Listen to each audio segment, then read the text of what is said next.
Hi, everybody. Welcome to the stream, whoever's around. Um, I've had some issues with StreamYard before with the audio cutting out and that sort of thing, so just bear with me.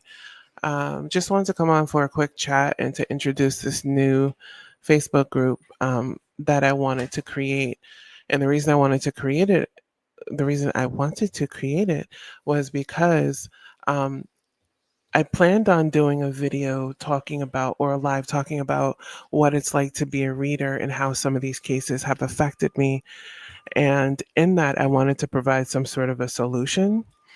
Um, and so I thought about creating a group a private group where you guys could come, male or female can come and have a look at these self-defense clips. There are a lot of good clips that I see on Facebook, and I'm going to be sharing them passively into this group and maybe other things that I could find too, like maybe like firearms training or education or something like that. Just going to be sharing things that can be helpful in helping folks be more accountable for their safety. Okay, so this group is called Fighting Chance. And the reason I'm calling it that is because I feel like it is our responsibility. I'm not a mother, but it's our responsibility to give our children um, and our siblings or whoever might need it a fighting chance to survive by helping them learn how to fight, defend themselves, teaching them situational awareness and other things that'll be helpful for them out here in this world. The world is getting crazier. I mean, it was already a dark place and it's getting crazier, and things aren't necessarily being hidden anymore.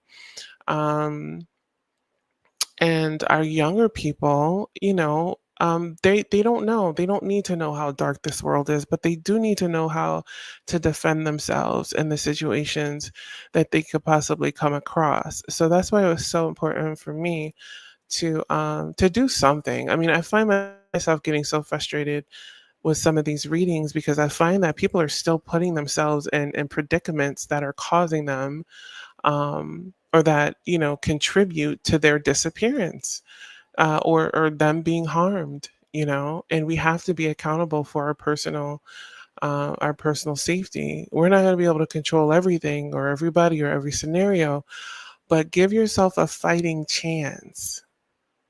Give yourself and your loved ones a fighting chance against a predator or against something that could be organized, some sort of organized attempt to abduct you or harm you or something like that.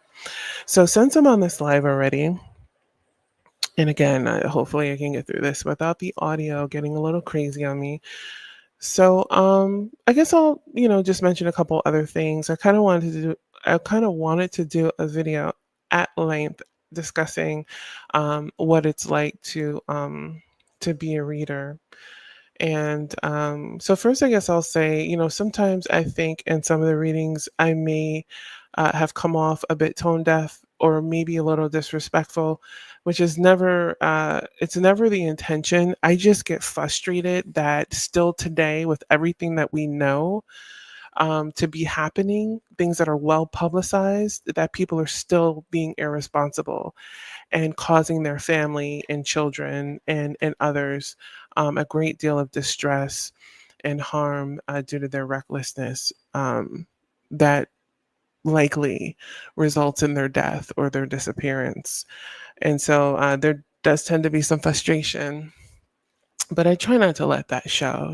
We're just people, um, living our lives through our own lens in life. And um, it's just the suffering. If we can, the more suffering that we can avoid, the better. And I just feel like we have more of a hand in it than we think we do.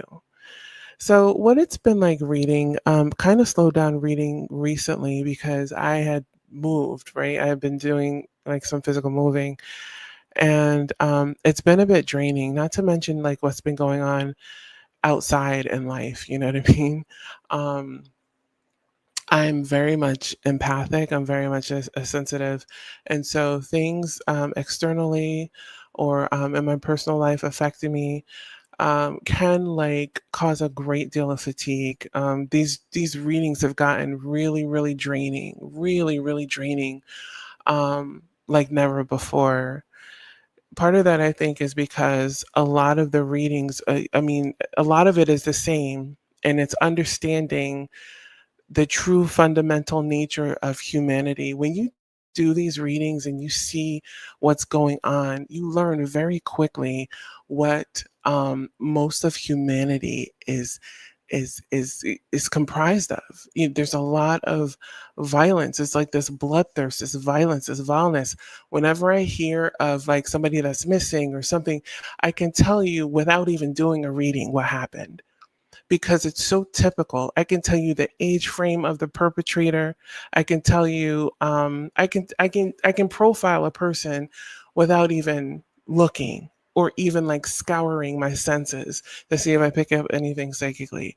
So when I see so much of it, especially like the things with the kids, it not only is it's frustrating, but it's so draining. It drains me. So I've had to take breaks here and there, and if you're sensitive anyway, or if you're on the lighter side, which I try to be, um, it can come across as trauma, right? It can be traumatizing, and it could take, like, you still may not be able to fully process what you're seeing or what you're coming into knowledge of in these cases. And it's one thing for me to say how dark this world is, but it's another thing for you to know the inner workings. Like, there are real live systems in which people are being disappeared in this country, and it's not necessarily being hidden. It's not necessarily being hidden. And the fact that police have gotten more lazier than ever, it seems like families are having to go out and solve their own cases of where they're missing. And this is why I don't call the police anymore with any kind of information, because they don't do anything. I had one gentleman who was new to a case that I did in Kansas for a guy that's missing out there, and I did a whole video on the location. I broke everything down, did the reading, and I think because he was new to the force, that he was open to it. But if you get somebody that's been there for a while, they get jaded, they get lazy, and they claim they want information, but when you give them information, it's like there's just so much corruption in that power. That kind of power that law enforcement has absolutely corrupts. So there is some laziness, that there is some apathy that comes along with it. You know what I mean? They'll get on TV and be like, yeah, we want to solve a case and blah, blah, blah. But, they have people actively, and yeah, they're probably going to have like a lot of people calling. They're probably going to have other psychics calling. And they really do have to vet information, right? They do have to vet information. But with this case in Kansas, like, I was given information that I had no idea was going to come, like, through the reading. I thought it was just a hate crime, and it was really layered. Like, it was really layered. And the guy was with me for a while. He was even telling me, just go easy with the officer. He's doing everything he can. He's got red tape. Like, this is the person that was this was the victim who was telling me to go easy with the officer and telling me that the officer is dealing with a lot of red tape, and was like literally telling me everything the officer was going through. He said, you did everything you could do. This is where I am. You told them where I am, and that's all you can do. And that was like, that was an incredible situation there. There was a girl down in Louisiana. She was a Lyft driver. Um, Ella. I did her reading, tried to contact her family on Facebook, called law enforcement because I did a video with a location. I think I redid it for this channel too, because I had other channels before that I've done a lot of different readings on, and I try to bring them over whenever I do something new. And the family was nasty. The person that I contacted on Facebook was nasty. Like, the response was just horrible. And I'm always respectful, I'm always considerate and respectful, but I want the family to know before the police know, so that way they know. They have they're able to hold them accountable, saying, I'm aware that, this is the information you have because a person gave me the same information. That's why I want the family to have the information first so that they know what the police have as well, um, and never got a call back, never got a call back. So the most interaction, like I said, I've ever had was with the gentleman in Kansas with law enforcement. And I think, again, that's because he was new. But, let some years go by, let them get jaded and lazy and comfortable in their position. That's probably going to change. So I don't do the cops anymore. And I would prefer to give the family information. But a lot of times I don't get a response. Sometimes, like, the family members are nasty and rude and evil spirited to me. And sometimes they've been very responsive and open. And yeah, so, it gets a little, I'm a sensitive, and it gets a little it can get a little heavy, and that can cause, that could be a reason. It just gets to be really exhaustive. But I made a list a couple of days ago, so I'm just gonna go down the list here so I don't forget anything. Yeah, so the incessant negativity surrounding, like, some of the readings can be hard to work through and process through. The things that you see and you become aware of, it sits with you, sticks with you. And just like anything, it just takes time to process through it. So, that could be why I'm probably more and more tired these days. So I had to, like, figure out what kind of readings I'm preferring to do and what kind of readings I'm not willing to do anymore. The readings that, the cases where it's pretty obvious and cut and dry, I cannot give my energy to that anymore.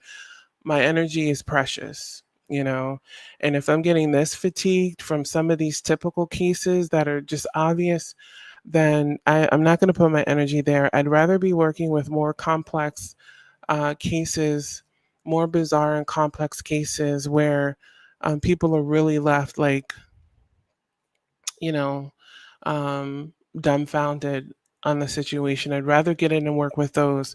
Some of these other lighter, and none of them are, not to invalidate the importance of a case, but I really do. Uh, I want to leave the obvious ones. Like, for instance, a woman goes out drinking at a bar. She's seen leaving the bar with four guys. Next thing you know, they find her dead. We know what happened to her, and we know who did it to her. I'm not putting my energy into that. It's pretty obvious what happened and who did it to her, you know. Um, and that's what I mean about taking accountability for your safety in the times that we're living in now. So again, I know that everybody's in a different space, dealing with different things. We're processing the reality of this life differently. People are coming from different forms of trauma and orientations, and they are seeing life through the lens that they're seeing it in, and everybody's not seeing it through the same lens, and everybody's affected by things differently. So their behaviors, the way that they're rationalizing their own behavior is going to be different. I respect that entirely. But again, I have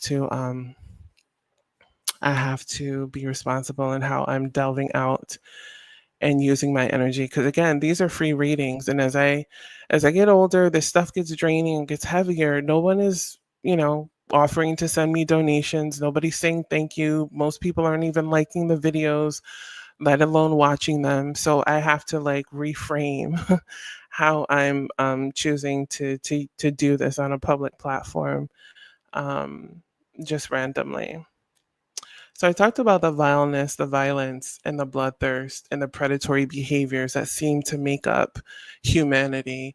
And this is what this is what I've been noticing quite a bit, which is really shocking. Like, when you really start to see the patterns, like, and I'm talking about even going back. If you look at, like, the 70s and the 80s, all these people that went missing, the children that went missing, and then you find out about these rings and the different levels, um, uh, in which, like, these horrible things, go to. You start to really understand how dangerous people are, how fundamentally dangerous people are, especially the human male. Not all of them, right? Not all of them, but fundamentally, there seems to be a homicidal nature in humans. Some people shield it, or they're able to like reroute or re purpose that energy into something positive. But fundamentally, yeah, there's a lot going on here, and when we're in our own little box, we're focused in our own areas in life, we miss these things, with the occasional like news story, or something, maybe something happens close to home to us, but people are really like something else.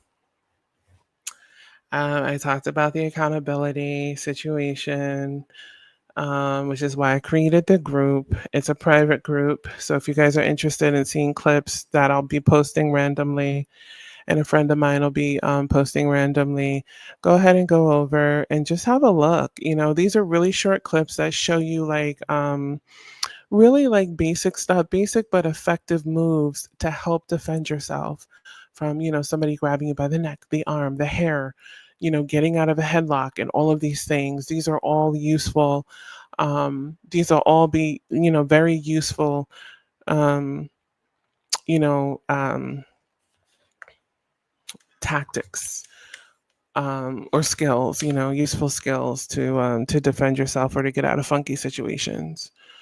Um, And then just lastly, I kind of wanted to talk about like the domestic violence collateral, and how damaging that is to children and the surviving family members. There's this case in Florida where not Florida, but Texas, where this woman was in a relationship, had kids with this guy who had a history of being violent. She kept going back to him when she did not have to because she had family. There were programs and stuff, and a lot of times when with these domestic violence shelters and programs that try to help women, if women are willing to comply with the program, they will get you. They can relocate you to another state. Excuse me. They can relocate you to another state. They will help you get a name change. You can totally go like witness protection almost with that same level of anonymity, in order to get away from something that's destructive, right? But she kept going back, and the children are now being mired in these cycles of psychological, mental, emotional, and physical abuse. They're witnessing this chaos that comes in cycles, which is damaging them. It's very damaging to them. It's also damaging to the other adults that are witnessing this, that are like, the siblings and the parents, to the victim or the person that is self-inflicting.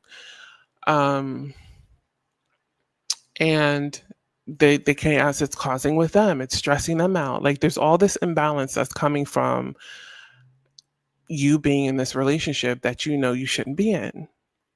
That is destructive. And I've heard this thing, oh, you shouldn't shame the victim. No one's shaming the victim.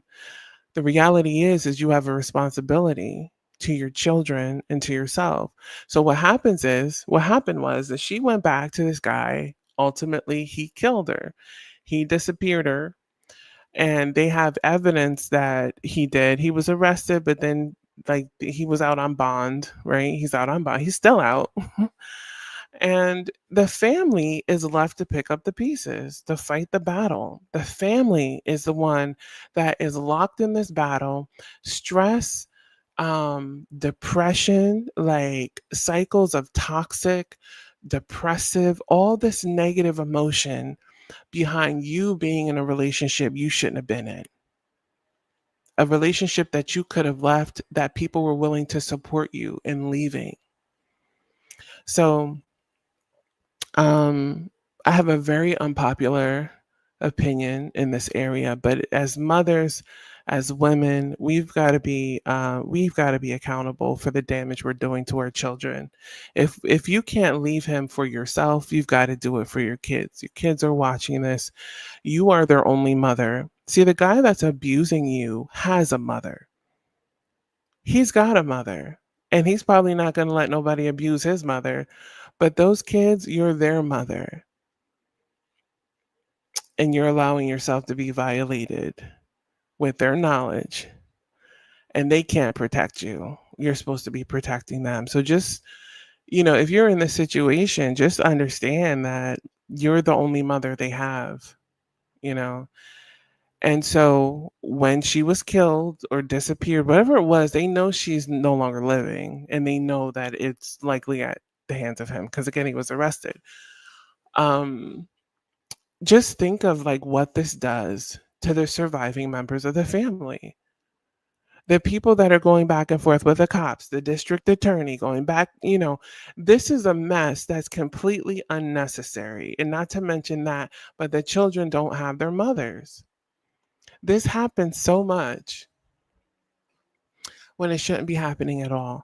Now, not everybody has a support, system that this woman had, but there's still DV shelters, there's still supports and money out there that funds assisting women and their children escaping these situations. So that's something that always stuck with me, was like the collateral damage that comes with um, women who choose to stay in these situations. And this is Texas. This is a state where you could completely get armed and trained and go to the range. This woman has brothers, but they can't do anything if you're going to keep going back. What is anybody going to be able to do about it, you know, if you keep going back? I've heard of other cases of women that were stalked and battered and abused until ultimately the guy kicked down her door, beat her, and shot her, right? But I'm like, wait a minute, you live in Texas. I live in New York. You know how hard it is to get a piece up here? You got to give your firstborn son, you got to get all kinds of references. This thing, it takes months. We don't just walk into, maybe for like a shotgun. But if anything else like an assault rifle or a hand, you can't even buy body armor up here. And if you're buying mace, you have to either go to a gun shop or you have to go to some specialty shop, maybe like one of those like Army and Navy, like cop stores. But in New York, they make it incredibly difficult to buy self defense products and equipment. Because of the shooting in Buffalo, where the white supremacists went in and killed a bunch of people in the shopping center a couple years ago, the governor decided to ban uh, body armor. Now you might say, well, why would you need Well, you need body armor if you're hunting. There's a lot of people that hunt. I don't hunt. But if you live in like certain boroughs in New York City or even in upstate New York, I mean, it's rough in upstate New York as well. You've got gangs, you've got all kinds of like trafficking stuff going on. You've got, there's a reason to have body armor. You know, body armor will protect you from stabbings, so your major organs. Maybe not your neck, but it's gonna give you some kind of protection. It's better to have some kind of protection if you're in a sketchy situation. If you've got a guy that's been stalking you and threatening you, yeah, you got a restraining order, but um, what if he breaks in and he tries to hack you to death or stab you up? You know what I mean? Like you just, we just don't have it like that up here. But I've heard of these cases and it's really frustrating, and it's like, girl, you live in Texas or you live in some other red state where you can just walk right in the store, and you might be able to, like, it might take a day or two for the background to come back, but if you're qualified, you can get a piece and you can get trained and learn the laws of the state, you know? So again, it's accountability, there's you know. Um, yeah. So anyway, I just wanted to remind people that there's collateral damage. So if you're in these relationships, please rethink what you're doing and how that's affecting your kids. They have to live with your decisions, with you putting yourself in danger incessantly.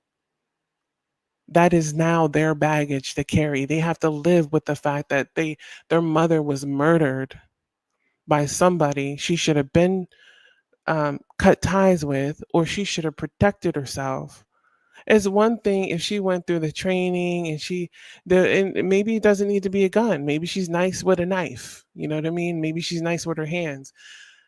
You know, and she did everything, and maybe he just ambushed her and she wasn't. But at least, a woman that at least takes the initiative, or somebody that's perceived as non-dominant physically, can take those steps and um, take the initiative, to protect yourself. And again, if you're not going to do it for yourself, do it for somebody. Do it for your puppy, your cat, your kids, something. So that's it, guys. I just wanted to tell you about this group that I started, and it's there for anyone that's interested. But again, I'm just going to be posting clips and anything else I can find regarding like self-defense um, stuff, martial arts or whatever. Quick little, um, you know, skills that you could develop that anybody at any level can do. Okay. All right, guys. So thank you. There will be more readings coming. I'll probably do some more recaps, but I haven't really seen any cases that I haven't really seen any cases that I feel like are really like layered enough for me to get into, because a lot of what I see, it's like, oh, okay, the child was missing, and like, the child was 5 years old and the mother let the child walk down the block. Either a pedophile got her or a ring got her.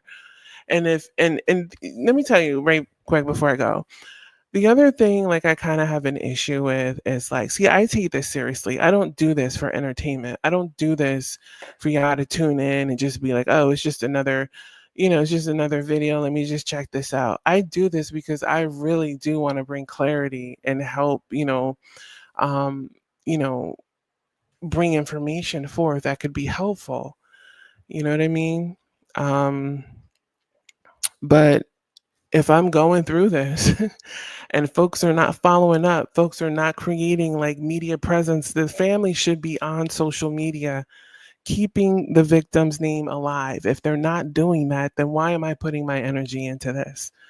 You know? And some people don't have families to advocate for them, and I get that, and I would still do the case. But I just have to be careful with my energy, because I've always been willing to give, but what are you doing with the information? Do you know it took me days or weeks to really try to get this information to come in?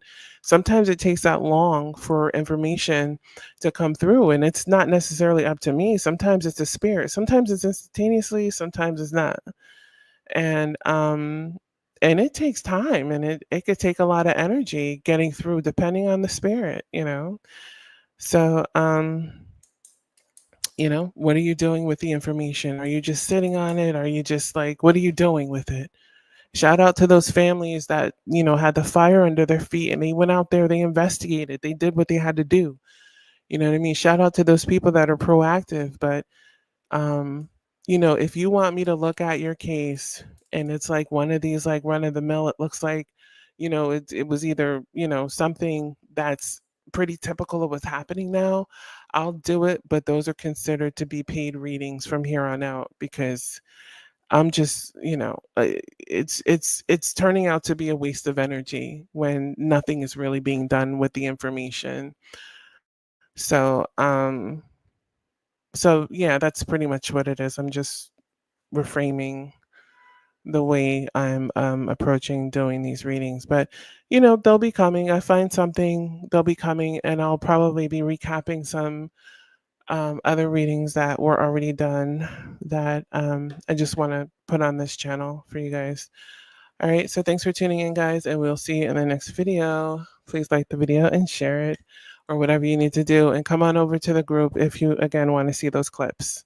Okay, take care, guys.